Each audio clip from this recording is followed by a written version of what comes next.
Stella Adler Biography. Stella Adler, February 10, 1901, December 21, 1992, was an American actress and acting teacher.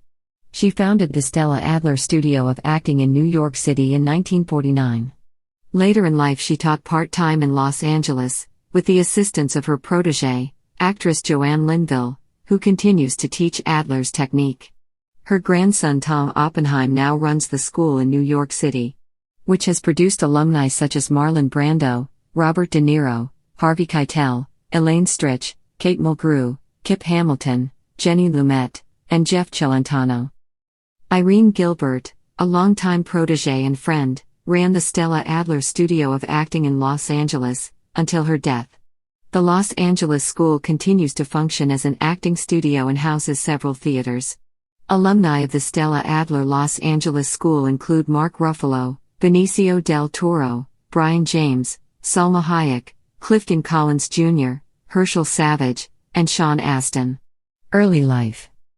Stella Adler was born in the Lower East Side of New York City.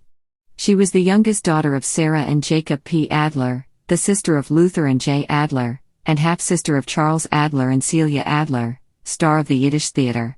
All 5 of her siblings were actors.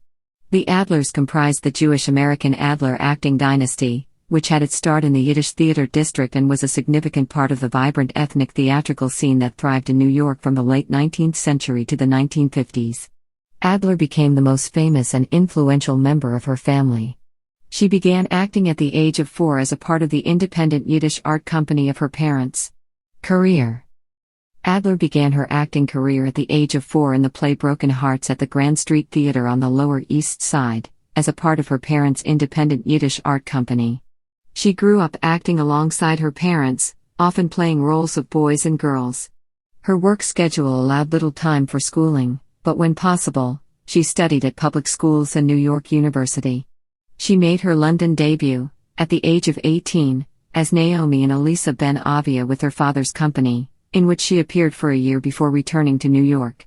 In London, she met her first husband, Englishman Horace Eliascheff. Their brief marriage, however, ended in a divorce. Adler made her English-language debut on Broadway in 1922 as the Butterfly in the World We Live In, and she spent a season in the vaudeville circuit. In 1922-23, the renowned Russian actor-director Konstantin Stanislavski made his only U.S. tour with his Moscow Art Theater. Adler and many others saw these performances, which had a powerful and lasting impact on her career in the 20th century American theater. She joined the American Laboratory Theater in 1925. There, she was introduced to Stanislavski's theories, from founders and Russian actor-teachers and former members of the Moscow Art Theater, Richard Bolyuslavsky and Maria Uspenskaya.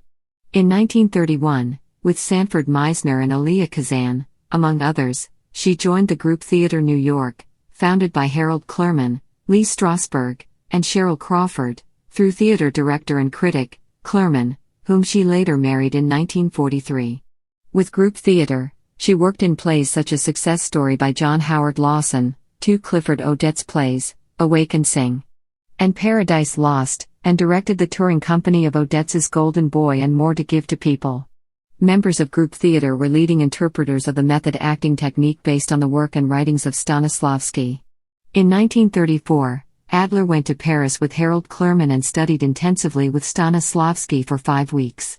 During this period, she learned that Stanislavski had revised his theories, emphasizing that the actor should create by imagination rather than memory. Upon her return, she broke away from Strasberg on the fundamental aspects of method acting. In January 1937, Adler moved to Hollywood. There, she acted in films for 6 years under the name Stella Adler, occasionally returning to the group theater until it dissolved in 1941.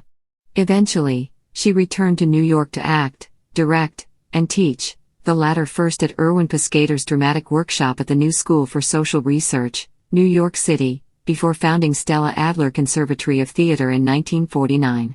In the following years, she taught Marlon Brando, Steve McQueen, Dolores Del Rio, Robert De Niro, Elaine Stritch, Martin Sheen, Manu Chaput, Harvey Keitel, Melanie Griffith, Peter Bogdanovich, and Warren Beatty, among others, the principles of characterization and script analysis. She also taught at the New School and the Yale School of Drama. For many years, Adler led the undergraduate drama department at New York University and became one of America's leading acting teachers. Stella Adler was much more than a teacher of acting. Through her work, she imparts the most valuable kind of information: how to discover the nature of our own emotional mechanics and therefore those of others. She never lent herself to vulgar exploitations, as some other well-known so-called methods of acting have done. As a result, her contributions to the theatrical culture have remained largely unknown, unrecognized, and unappreciated. Marlon Brando. In 1988, she published The Technique of Acting with a foreword by Marlon Brando. From 1926 until 1952, she appeared regularly on Broadway. Her later stage roles include the 1946 revival of He Who Gets Slapped and an eccentric mother in the 1961 black comedy Oh Dad, Poor Dad, Mama's Hung You in the Closet and I'm Feelin' So Sad. Among the plays she directed was a 1956 revival of the Paul Green/Kurt Weill anti-war musical Johnny Johnson. She appeared in only 3 films: Love on Toast, 1937, Shadow of the Thin Man, 1941, and My Girl Tisha, 1948. She concluded her acting career in 1961, after 55 years. During that time, and for years after, she became a renowned acting teacher. Stanislavski and the Method. Adler was the only member of the group theater to study with Konstantin Stanislavski. She was a prominent member of the group theater, but differences with Lee Strasberg over Stanislavski's system, later developed by Strasberg into method acting, made her leave the group. She once said, "Drawing on the emotions I experienced, for example, when my mother died, to create a role as sick and schizophrenic. If that is acting, I don't want to do it." Adler met with Stanislavski again later in his career and questioned him on Strasberg's interpretation. He told her that he had abandoned emotional memory, which had been Strasberg's dominant paradigm, but that they both believed that actors did not have what is required to play a variety of roles already instilled inside them, and that extensive research was needed to understand the experiences of characters who have different values originating from different cultures. Like Stanislavski, Adler understood the gold hidden inside the circumstances of the text. Actors should stimulate emotional experience by imagining the scene's given circumstances, rather than recalling experiences from their own lives. She also understood that 50% of the actor's job is internal: imagination, emotion, action, will, and 50% is externals: characterization, way of walking, voice, fencing, sports. To find what works for the character, the actors must study the circumstances of the text and make their choices based on what one gets from the material. For instance, if a character talks about horse riding, one needs to know something about horse riding as an actor, otherwise one will be faking. More importantly, one must study the values of different people to understand what situations would have meant to people, when those situations might mean nothing in the actor's own culture. Without this work, Adler said that an actor walks onto the stage naked. This approach is one for which both Marlon Brando and Robert De Niro became famous. Adler also trained actors' sensory imagination to help make the characters' experiences more vivid. She believed that mastery of the physical and vocal aspects of acting was necessary for the actor to command the stage, and that all body language should be carefully crafted and voices need to be clear and expressive. She often referred to this as an actor's size or worthiness of the stage. Her biggest mantra was perhaps in your choices lies your talent, and she encouraged actors to find the most grand character interpretation possible in a scene. Another favorite phrase of hers regarding this was "don't be boring." Singer-songwriter Janis Ian studied under Adler in the early 1980s to help her feel more comfortable on stage, and the two women remained close friends until Adler's death. In her autobiography Society's Child, 2008, Ian recalled that Adler had little patience for students who weren't progressing as she wanted, going so far on one occasion as to give one of her students a dime and tell her to call her mother to pick her up because she had no business in the theater. On another occasion, Ian relates, Adler forcibly ripped a dress off another actress's body to get the actress to play a scene a different way. Devo Cutler Rubenstein credits Adler for inspiring her that a character is made real through one's imagination.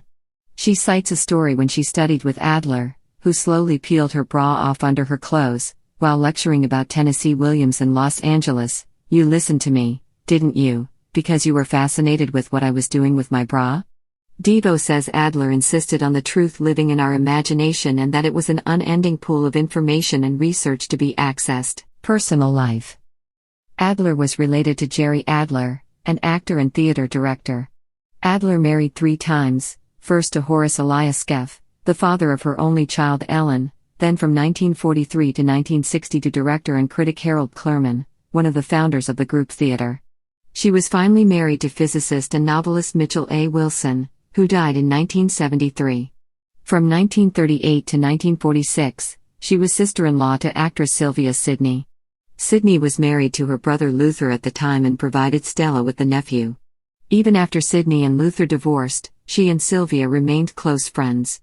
A lifelong Democrat, she supported Adlai Stevenson's campaign during the 1952 presidential election.